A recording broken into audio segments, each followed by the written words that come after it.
في اطار التهيئه ديال السوق المركزي اللي كانت تمت الاتفاق ما بين الجمعيه ديال السوق المركزي وما بين مدينه الدار البيضاء وما بين شركه التهيئه على اساس بان غادي يتم الاصلاح ديال السوق المركزي، ونوعيه ديال الاصلاح اللي غتكون فيه هي بالنسبه للجليج، الواد الحار، الماء، الزفت، المرطوب. هذه تقريبا هذه هي الاصلاحات اللي غتكون، والمده ديال الاصلاح اللي كانت غتكون هي مده سنتين، ولكن بالنسبه لنا حنايا كتجار بالنسبه سنتين شويه قاصحه لنا شويه. اضطرينا نقسموا هاد السنتين للمجموعات، يعني كل مجموعه ديال السوق غتخدم، ومن بعد ملي كنخدموا لهاد الشركه كتخدم مع هذه المجموعات كيتم الاغلاق ديال هذه المحلات. من بعد واحد المده اللي كتكون تقريبا كتراوح ما بين شهر ونص كيتم الاصلاح في هذا المرطوب والواد الحار، وملي كيكون هذا التوافق ديالهم من عند كننتقلوا لجهات اخرى.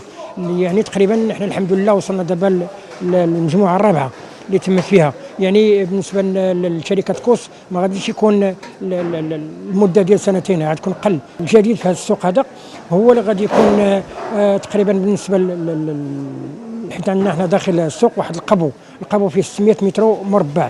هذا القبو هذا هو اللي غنديروا فيه واحد الفضاء ديال الاطفال اللي غادي هذا هو الجديد اللي غادي يكون داخل السوق، وكل محل غادي يكون عنده الواد الحار ديالو، غادي يكون عنده الماء ديالو، غادي يكون عنده الضوء ديالو. يعني ما كانش عندنا شيء داخل الاسواق. الحمد لله حنا استطعنا في خلال الاصلاح هذا غادي يكون عندنا كل شيء الحمد لله. بالنسبه للتجار ما عندناش ضرر، بالعكس التجار فرحانين على قبول هذا التغيير اللي غادي يكون داخل السوق. يعني غادي يكون هذا الترميم، الترميم اللي ما عرفوش تقريبا السوق مده سنين هذو حنا كنعانيو من هذا الضرر هذا،